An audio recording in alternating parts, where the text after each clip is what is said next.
আজি आमे ओडिया साहित्यर एक अमूल्य रत्न उपरे चर्चा करबाकू जाउछु। आज्ञा कवि बनमाली दासम पर चित कालजयी कविता उठ निसी पाहिला।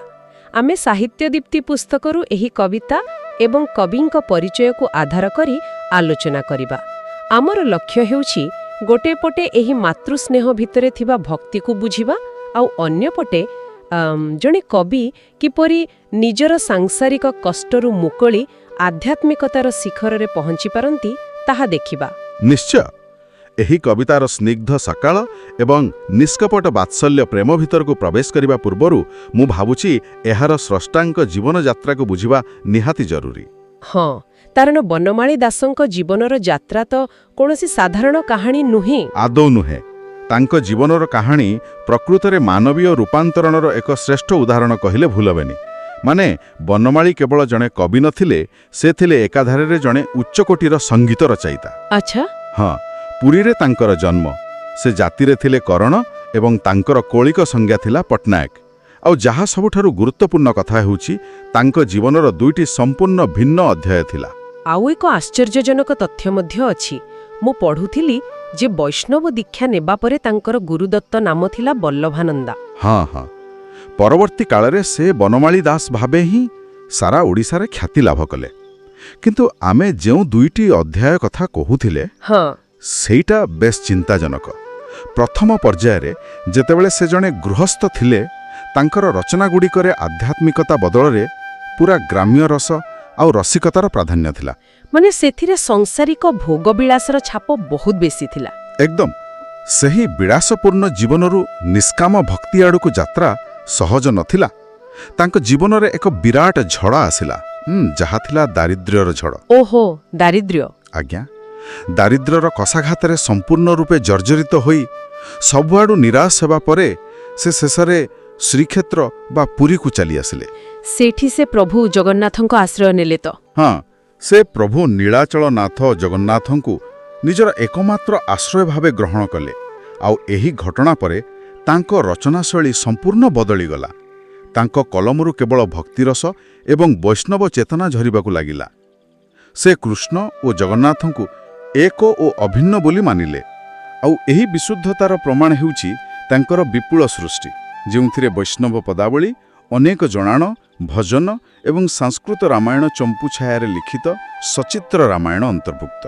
हाँ, किंतु आम साहित्य जगतरे गोटे विवादीय प्रसंग मध्य रहिछि। आमे जो आद्य जीवनर रसिकता कथा कहूथिले, सेटा संभवतः चाट इच्छावती और बनमाली राहास नामक काव्यरे देखिबाकू मिले। सत्य कथा। किंतु गीतिकार बनमाली एवं काव्यकार बनमाली जणे ही व्यक्ति ना दुई जण अलगा स्रष्टा, सेटा आजि भी गवेषक मानक मध्यरे एक अमीमांसित प्रश्न। आमे एठारे कोनोसी पक्ष नेबा नहीं, केवल एही तथ्यटी जानि रखिबा भल। हाँ, सेही विवाद निज स्थान रे थाउ। किंतु जो बनमाली उठ निसी पाहिला रचना करिसंती, तांकर मानसिक स्थिति एकांत भावे समर्पित थिला। कारण एही कवितारे कोनोसी जटिल दार्शनिक तत्व नाही। ना आदौ नहीं, बरং एहा माँ एवं पुअर एक सरल अति निबिड़ संपर्कर कथा कहे। आसंतु सेही सरलता को अनुभव करिबा। कवितार प्रथम तीनोटी पद विषय जदि कहिबा, आज्ञा कहंतु। सेगुड़िक एते जीवंत जे पढ़िला क्षणी आखि आघरे गोपपुरर एक स्निग्ध सकाळर दृश्य उंकी मारे।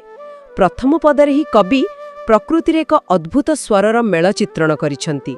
से कहउछंती, माने राति पाहिलाणी, बंशीधर उठ, मंदिर रे शुक बा सुआ राबिलेणी, गछरे काक बा काऊ डाकिलेणी, आउ कोइलीर कुहू राब भी सुभिलाणी। हाँ, आउ कुकुड़ा मध्य जोर रे डाकिलाणी। एहा एक प्राकृतिक डाकरा भଳି काम करूछि, जेमिति प्रकृति निजे सकाळ हेबार सूचना देउछि। सतरे एही प्राकृतिक डाकरा पछरे कविंकर गभीर पर्यवेक्षण लुचि रहिछि बुझिले। आधुनिक जुगरे जेमिति कृत्रिम शब्दरे दिन आरंभ हुए, सेतेबेले प्रकृति निजे तार देवतांकु उठाइबार दायित्व नेउतला। एकदम ए सही मंदिर रे सुआर कथाटी बहुत तात्पर्यपूर्ण। सुआ एक एमिति पक्षी जे मनिषर भाषा नकल करि पारे। तेणु मंदिर परिवेश रे सुआर राब जेमिति प्रकृति एवं आध्यात्मिकतार एक सेतु बांधुची। अरे वाह, एमिति तो मु भाबी नथिली। आउ ए प्राकृतिक कोलाहल भितरे द्वितीय पदरे आमको एक संपूर्ण भिन्न स्वर सुनिबाकू मिले। केउ स्वर? माँ जशोदांको व्याकुलता, ଡାକେ ଯଶୋବନ୍ତୀ ଭାଳି ଉଠ ମୋର ବନମାଳି। ମା ନିଜ ପୁଅର ମୁହଁ ଧୋଇଦେବା ପାଇଁ ଝରିରେ ଅର୍ଥାତ୍ ଏକ ସୁନ୍ଦର ଲମ୍ବା ନଳି ଥିବା ପାତ୍ରରେ ସୁଗନ୍ଧିତ ଜଳ ବା ବାସନୀର ସଜାଡ଼ି ରଖିଛନ୍ତି। ହଁ ହଁ ଏହା ପଢ଼ିଲେ ଲାଗେ ଯେମିତି ମା ଚାହୁଁନାହାନ୍ତି ତାଙ୍କ ପୁଅ ଉଠିବା ମାତ୍ରେ ଟିକେ ବି ଅସୁବିଧାର ସମ୍ମୁଖୀନ ହେଉ। ସବୁକିଛି ପୂର୍ବରୁ ପ୍ରସ୍ତୁତ ଅଛି। ଏହି ପ୍ରସ୍ତୁତି ହିଁ ତ ବାତ୍ସଲ୍ୟ ରସର ପ୍ରାଣ। କବି ଭଗବାନଙ୍କୁ ଏକ ଅପହଞ୍ଚ ଅଦୃଶ୍ୟ ଶକ୍ତି ଭାବି ଦେଖିନାହାନ୍ତି। ସେ ତାଙ୍କୁ ଗୋଟେ ଛୋଟ ପିଲା କରି ଦେଇଛନ୍ତି। ଏକଦମ ସେ ତାଙ୍କୁ ଗୋଟେ ନିରୀହ କଅଁଳ ଛୋଟ କିଲା ରୂପେ ଦେଖାଇଛନ୍ତି, ଯାହାକୁ ସକାଳୁ ଉଠି ନିଜ ମୁହଁ ଧୋଇବା ପାଇଁ ମଧ୍ୟ ମାର ସାହାଯ୍ୟ ଦରକାର। ଏହି ପାରିବାରିକ ଚିତ୍ର ଭକ୍ତିକୁ ସାଧାରଣ ମଣିଷର ଅତି ନିକଟତର କରାଇଥାଏ। ସତରେ କେତେ ସୁନ୍ଦର ଭାବନା। ଯେତେବେଳେ ଈଶ୍ୱରଙ୍କୁ ନିଜର ସନ୍ତାନ ରୂପେ ସେବା କରାଯାଏ, ସେତେବେଳେ ସେଠାରେ ଭୟ ବା କାମନା ନଥାଏ, ଥାଏ କେବଳ ଶୁଦ୍ଧ ସ୍ନେହ। ଆଉ ସେହି ଶୁଦ୍ଧ ସ୍ନେହର ସବୁଠାରୁ ଆକର୍ଷଣୀୟ ଉଦାହରଣ ମିଳେ ତୃତୀୟ ପଦରେ। ଆଚ୍ଛା, ଯେତେବେଳେ ଖାଦ୍ୟପେୟର କଥା ଉଠେ? ହଁ, ମା ଯଶୋଦା ଏକ ପୂରା ଲମ୍ବା ତାଲିକା ଧରି ବସିଛନ୍ତି ସ୍ୱାଦିଷ୍ଟ ଜଳଖିଆର। ଅମୃତପାଣି, କଦଳୀ, ତା ସାଙ୍ଗରେ ଲହୁଣୀ, ଅଧାମ ଗୋଟିକା ପୁଳି ଅର୍ଥାତ୍ ସ୍ୱାଦିଆ ପିଠା ଏବଂ ଖଣ୍ଡ ବା ଗୁଡ଼ ସାଙ୍ଗରେ ସର ଖୁଆଇବାର ପୂରା ଆୟୋଜନ ହୋଇଛି। ଓହୋ, ଶୁଣିଲେ ହିଁ ପାଟିରୁ ଲାଳ ବୋହିଯିବ। ସେଇଆ ତ, ଏହା ଶୁଣିଲେ ଗୋଟେ ସମୃଦ୍ଧ ସକାଳର ଖାଦ୍ୟ ତାଲିକା ଭଳି ପ୍ରତୀତ ହୁଏ। କିନ୍ତୁ ଆପଣ ଜାଣିଛନ୍ତି, ଏହି ତାଲିକା ପଛରେ ଏକ ଗଭୀର ସାଂସ୍କୃତିକ ଦିଗ ରହିଛି। ଆମେ ଯଦି ଧ୍ୟାନ ଦେବା, ଅମୃତପାଣି କଦଳୀ କିମ୍ବା ଖଣ୍ଡ, ସର, ଲହୁଣୀ ଏସବୁ କେବଳ ବୃନ୍ଦାବନର ଖାଦ୍ୟ ନୁହେଁ। ନା, ଏସବୁ ତ ଆମ ଓଡ଼ିଶାର ପାରମ୍ପରିକ ଦେବନୀତିର ଅଂଶ। ଜଗନ୍ନାଥ ମନ୍ଦିରର ଭୋଗ ବ୍ୟବସ୍ଥାରେ ଏସବୁ ଦ୍ରବ୍ୟର ବହୁଳ ବ୍ୟବହାର ଦେଖିବାକୁ ମିଳେ। ଏକଦମ ସଠିକ୍ ଧରିଛନ୍ତି ଆପଣ। ଏଠାରେ କବି ଓଡ଼ିଶାର ପାରମ୍ପରିକ ଖାଦ୍ୟପେୟର ସଂସ୍କୃତିକୁ ବୈଷ୍ଣବୀୟ ଭକ୍ତି ଏବଂ ଗୋପପୁରର କାହାଣୀ ସହ ଅତି ନିଖୁଣ ଭାବେ ଯୋଡ଼ି ଦେଇଛନ୍ତି। ପିଲାଟି ଉଠିବା ପୂର୍ବରୁ ତାର ପ୍ରିୟ ଖାଦ୍ୟ ପ୍ରସ୍ତୁତ ରହିବା, ଏହା ତ ପ୍ରତିଟି ଓଡ଼ିଆ ଘରର ଚିରଚରିତ ଦୃଶ୍ୟ। ହଁ, ସେଇଟା ତ ସବୁ ମାଙ୍କର ଗୋଟିଏ ଗୁଣ। ମାଙ୍କର ଏହି ସ୍ନେହଭରା ଆୟୋଜନ ପରେ ହଠାତ୍ କାହାଣୀର ଦିଗ ବଦଳୁଛି। ଶ୍ରୀକୃଷ୍ଣ କେବଳ ଜଣେ ଅଳିଅଳ ସନ୍ତାନ ନୁହନ୍ତି, ତାଙ୍କର କିଛି ଦୈନନ୍ଦିନ ଏବଂ ସାମାଜିକ ଦାୟିତ୍ୱ ବି ଅଛି। ଚତୁର୍ଥ ପଦରେ ଆଲୋଚନା ଏବେ କର୍ମ ଆଡ଼କୁ ଗତି କରୁଛି। କର୍ମ ଆଡ଼କୁ? ମାନେ ଗାଈ ଚରାଇବା କଥା? ଆଜ୍ଞା ହଁ। ମା କହୁଛନ୍ତି, କେବଳ ତୁମେ ନୁହଁ, ରାମ ବା ବଳରାମ ଏବଂ ବାସୁଦେବଙ୍କୁ ମଧ୍ୟ ଉଠାଇବାକୁ ପଡ଼ିବ, କାରଣ ଗାଈ ଚରାଇବାକୁ ବା ଗୋ ଗୋଷ୍ଠୀକୁ ଯିବା ପାଇଁ ଡେରି ହେଲାଣି। ଆଉ ସାଥିରେ ଦହି ଓ ଅନ୍ନ ନେଇଯିବାକୁ ପରାମର୍ଶ ଦିଆଯାଉଛି, ଯାହାକୁ ସେମାନେ ନଦୀ କୂଳରେ ବସି ଆହାର କରିବେ। ଏହା ଏକ ବହୁତ ଗୁରୁତ୍ୱପୂର୍ଣ୍ଣ ଦିଗ। ଏଠାରେ ଦର୍ଶାଯାଇଛି ଶ୍ରମର ମର୍ଯ୍ୟାଦା। ଦୈବୀ ଶକ୍ତି ମଧ୍ୟ କର୍ମ ବା ଶ୍ରମର ମୁକ୍ତ ନୁହେଁ। ବୁଝିଲେ ନାହିଁ, ଟିକେ ଖୋଲିକି କହିବେ? ମାନେ, ଯଦି ଭଗବାନ ମାନବ ରୂପ ନେଇଛନ୍ତି, ତେବେ ତାଙ୍କୁ ସେହି ସମାଜର ନିୟମ ପାଳନ କରିବାକୁ ପଡ଼ିବ। ଗାଈ ଚରାଇବା ତ ଏକ କଠିନ ପରିଶ୍ରମ ନା? ହଁ, ନିଶ୍ଚୟ। ଏବଂ ନଦୀ କୂଳରେ ସମସ୍ତ ଗୋପବାଳକଙ୍କ ସହ ଏକାଠି ବସି ଦହି ଆଉ ଅନ୍ନ ଖାଇବା, ଏହା ଏକ ପ୍ରକାରର ସାମାଜିକ ସମାନତାର ବାର୍ତ୍ତା ଦିଏ। ଭଗବାନ ନିଜେ ସମସ୍ତଙ୍କ ସହ ମିଶି ଏକାଠି ଖାଦ୍ୟ ଗ୍ରହଣ କରୁଛନ୍ତି। ଏହା ଭକ୍ତ ପାଇଁ ଏକ ମହାନ ଆଶ୍ୱାସନା। ସତରେ, କିନ୍ତୁ ମା ତ ମା ଅଟନ୍ତି। ତାଙ୍କ ମନରେ କର୍ମ ଅପେକ୍ଷା ସନ୍ତାନର କଷ୍ଟ ଅଧିକ ବଡ଼ ହୋଇ ଦେଖାଦେଉଛି। ହଁ, ସେଇଟା ପଞ୍ଚମ ପଦରେ ଅଛି ବୋଧେ। ଆଜ୍ଞା, ପଞ୍ଚମ ପଦରେ ଯଶୋଦାଙ୍କର ସେହି ଚିନ୍ତା ବହୁତ ସୁନ୍ଦର ଭାବେ ପ୍ରକାଶ ପାଇଛି। ସେ ନିଜକୁ ନିଜେ ପଚାରୁଛନ୍ତି ଯେ କାଲି ବାଛୁରୀ ଚରାଇ ଯାଇ ପଥଶ୍ରମ ଯୋଗୁଁ କ'ଣ ପୁଅର ଶରୀର ଅଶକ୍ତ ବା ଦୁର୍ବଳ ହୋଇଯାଇଛି କି? ସେଥିପାଇଁ କ'ଣ ସେ ଅଳସୁଆ ହୋଇ ଶୋଇଛି? ଏହା ଭାବିବା ବେଳେ ଗୋଟେ ମୃଦୁ ହାସ୍ୟ ଆସେ। ହାସ୍ୟ କାହିଁକି? କାରଣ ଯେଉଁ ସତ୍ତା ସାରା ସୃଷ୍ଟିକୁ ନିଜ ଇଚ୍ଛାରେ ଚଳାଉଛି, ତାକୁ କୁଆଡ଼େ ଜଙ୍ଗଲରେ ବୁଲି ବୁଲି ଥକା ଲାଗିଯାଇଛି। ହଁ ହଁ, ପ୍ରକୃତିରେ ପ୍ରେମ ଏକ ଅଦ୍ଭୁତ ଦୃଷ୍ଟିହୀନତା ସୃଷ୍ଟି କରେ।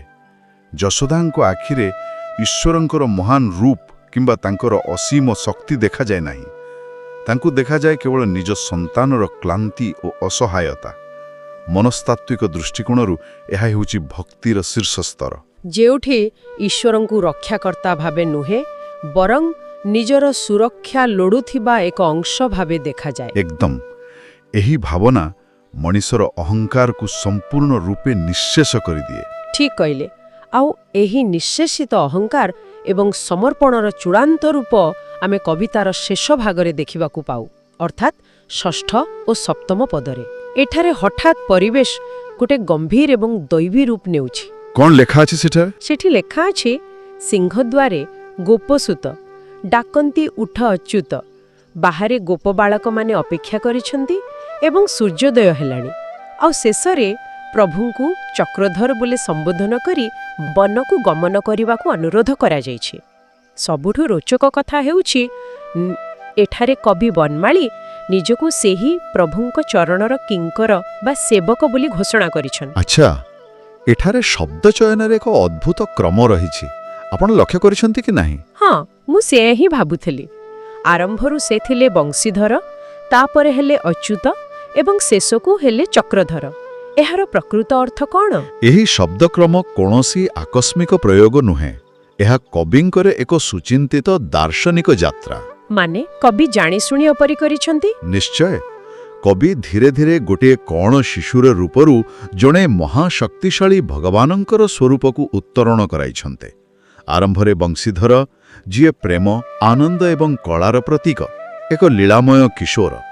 ମଝିରେ ଅଚ୍ୟୁତ, ଯିଏ କେବେ ହେଲେ ନିଜ ସ୍ଥାନରୁ ଚ୍ୟୁତ ହୁଅନ୍ତି ନାହିଁ, ଯାହାଙ୍କର ବିନାଶ ନାହିଁ, ଏକ ସ୍ଥିର ଏବଂ ନିତ୍ୟ ସତ୍ତା। ଆଉ ଶେଷରେ ଚକ୍ରଧର। ହଁ, ଚକ୍ରଧର, ଯିଏ ସମଗ୍ର ସୃଷ୍ଟିର ପାଳନକର୍ତ୍ତା, ଦୁଷ୍ଟର ବିନାଶକାରୀ ଓ ରକ୍ଷାକର୍ତ୍ତା। ଅର୍ଥାତ୍ ଦିନ ଆରମ୍ଭ ହେବା ସହିତ ପିଲାଟି ନିଜର ଦୈବୀ ଦାୟିତ୍ୱ ଗ୍ରହଣ କରିବାକୁ ପ୍ରସ୍ତୁତ ହେଉଛି। ସତରେ କେତେ ସୂକ୍ଷ୍ମରେ ଏ ବିଚାର। ଏହା ବ୍ୟତୀତ ଆଉ ଗୋଟିଏ କଥା ମୋ ଦୃଷ୍ଟି ଆକର୍ଷଣ କରୁଛି। ଗୋପପୁରର କାହାଣୀ ଚାଲିଥିବା ବେଳେ ହଠାତ୍ ଏଇ ସିଂହଦ୍ୱାର ଶବ୍ଦଟି ଆସିଲା କେଉଁଠୁ? ଗୋପପୁରରେ ନନ୍ଦରାଜାଙ୍କ ଘର ଥାଇପାରେ, କିନ୍ତୁ ସିଂହଦ୍ୱାର ପ୍ରସଙ୍ଗଟି ସିଧାସଳଖ ପୁରୀ ଜଗନ୍ନାଥ ମନ୍ଦିରର ସ୍ଥାପତ୍ୟ ଆଡ଼କୁ ଆଙ୍ଗୁଳି ନିର୍ଦ୍ଦେଶ କରୁଛି ନା? ଏକଦମ ସଠିକ୍ କଥା ଉଠାଇଲେ। ଏହା ପ୍ରମାଣ କରୁଛି ଯେ କବି ବନମାଳୀଙ୍କ ମାନସପଟରେ ଗୋପର କୃଷ୍ଣ ଓ ପୁରୀର ଜଗନ୍ନାଥଙ୍କ ମଧ୍ୟରେ କୌଣସି ପାର୍ଥକ୍ୟ ନଥିଲା। ଯେମିତି ଗୋପ ବାଳକମାନେ ପୁରୀର ସିଂହଦ୍ୱାର ଆଗରେ ଠିଆ ହୋଇ ତାଙ୍କୁ ଡାକୁଛନ୍ତି। ସତରେ ଅଦ୍ଭୁତ କଳ୍ପନା। ଏହି ସ୍ଥାନରେ ହିଁ କବିଙ୍କର ବ୍ୟକ୍ତିଗତ ଅନୁଭୂତି ସାହିତ୍ୟରେ ପ୍ରତିଫଳିତ ହୁଏ। ଆମେ ପୂର୍ବରୁ ଆଲୋଚନା କରିଥିଲେ ଯେ ସେ ନିଜ ଜୀବନର ଶେଷ ଭାଗ ଶ୍ରୀକ୍ଷେତ୍ରରେ କଟାଇଥିଲେ। ଜଗନ୍ନାଥ ଥିଲେ ତାଙ୍କର ସର୍ବସ୍ୱ। ଅର୍ଥାତ୍ ତାଙ୍କ ମନର କ୍ୟାନଭାସରେ ବୃନ୍ଦାବନର କୁଞ୍ଜବନ ଏବଂ ପୁରୀର ବଡ଼ଦାଣ୍ଡ ଏକାକାର ହୋଇଯାଇଛି। ଆଉ ବୋଧହୁଏ ଏହା ହିଁ ଓଡ଼ିଆ ବୈଷ୍ଣବ ସାହିତ୍ୟର ସବୁଠାରୁ ବଡ଼ ବୈଶିଷ୍ଟ୍ୟ। ନିଶ୍ଚୟ। ତେବେ ମୋର ଗୋଟେ ଶେଷ ପ୍ରଶ୍ନ ଅଛି। ବୈଷ୍ଣବ ସାହିତ୍ୟରେ କବି ନିଜକୁ ଈଶ୍ୱରଙ୍କର ଦାସାନୁଦାସ ବୋଲି ମନେ କରନ୍ତି। ନିଜକୁ କିଙ୍କର ବା ସେବକ କହିବା ଦ୍ୱାରା ବନମାଳୀ ନିଜର ବ୍ୟକ୍ତି ସତ୍ତାକୁ ସମ୍ପୂର୍ଣ୍ଣ ଶୂନ୍ୟ କରିଦେଇଛନ୍ତି। ସେ କହୁଛନ୍ତି, ହେ ପ୍ରଭୁ, ଆପଣ ସୃଷ୍ଟିର ଚକ୍ରଧର ହୋଇପାରନ୍ତି, ଆପଣ ଅଚ୍ୟୁତ ହୋଇପାରନ୍ତି, କିନ୍ତୁ ମୁଁ କେବଳ ଆପଣଙ୍କ ଚରଣର ଏକ ସାଧାରଣ ସେବକ ମାତ୍ର। ବହୁତ ଗଭୀର କଥା ଏହା।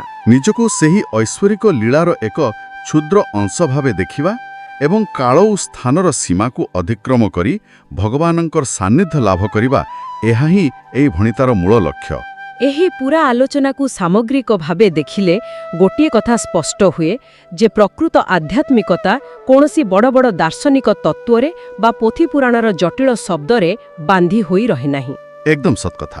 ବରଂ ଏହା ଦୈନନ୍ଦିନ ଜୀବନର ଛୋଟ ଛୋଟ କର୍ମ, ଏକ ସୁଗନ୍ଧିତ ଜଳପୂର୍ଣ୍ଣ ଝରି, ଅମୃତପାଣି କଦଳୀର ଆୟୋଜନ ଏବଂ ଏକ ଆତୃ ହୃଦୟର ନିଷ୍କପଟ ଆନ୍ତରିକତାରେ ଲୁଚି ରହିଥାଏ।